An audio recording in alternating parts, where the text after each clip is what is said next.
এটা হচ্ছে আমার দিদিদের বাড়ির পাখি। ও সব সময়তেই এরকম খোলামেলা থাকতে পছন্দ করে। তো আমি ছাদে নিয়ে এসেছি, ছাদের ঢাকনা খুলে রেখেছি। ও উড়ে চলে যায় না, আমাদেরকে প্রচণ্ড ভালোবাসে। 2-4টে কাক পাখি এসছে, ওকে সবাই উড়ছে, ওর মনটা হচ্ছে ওড়ার জন্য। ও আবার ওদেরকে তাড়া করছে পাখি কাককে। আর ওকে সবসময় খুঁজে বেড়ায় যে ও কখন মাথায় হাত বুলিয়ে দেবে, সুড়সুড়ি দেবে, পছন্দ করে।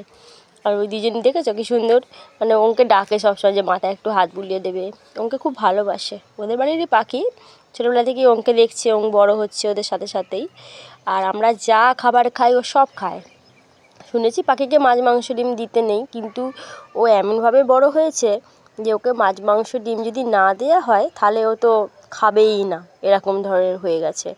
আর আমার দিদি ছেলে চিপস কুরকুরে এইসবগুলো খেয়ে খেয়ে ওকে খাইয়ে খাইয়ে এমন অভ্যাস করে দিয়েছে যে ওগুলো দেখলেই ও চায়, মানে ওকে দিতেই হবে। তো আমরা বাড়িতে যা খাই ওকে দিই, আর নিরামিষ দিলে কিন্তু ও খাবেই না।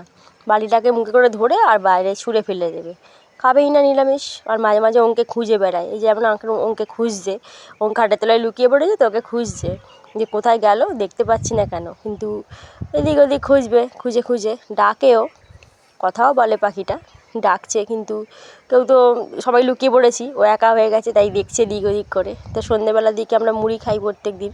তো ওকে এবার মুড়ি চানাচুর দিয়েছি, মুড়ি চানাচুর খা, সন্ধ্যাবেলা হয়ে গেছে, ওকে খুঁজছে, মানে মাথাতে সুড়সুড়ি দিতে হবে। তো আমি একে নিয়ে অনেক ভিডিও করছি, কারণ ও আমার বাড়িতে ঘুরতে এসেছে, কদিন পরে বাড়ি চলে যাবে। এটা আমার দিদির বাড়ির পাখি। তো আমাকে খুবই ভালোবাসে, আমাকেও ডাকতে ডাকে মানা মানা করে। আমি স্নান টান করিয়ে দিই, ওর প্রতি একটা খুব মায়া পড়ে গেছে। আমি ওর বাড়িতে গেলে আমার সঙ্গে কথাও বলে, ওর বাড়িতে মাঝে মাঝে আমি যাই। তো আমার এই ভিডিওগুলো কেমন লাগছে তোমাদের একটু আমাকে জানিও, একটু লাইক কমেন্টস করে দিও। Bye bye bye.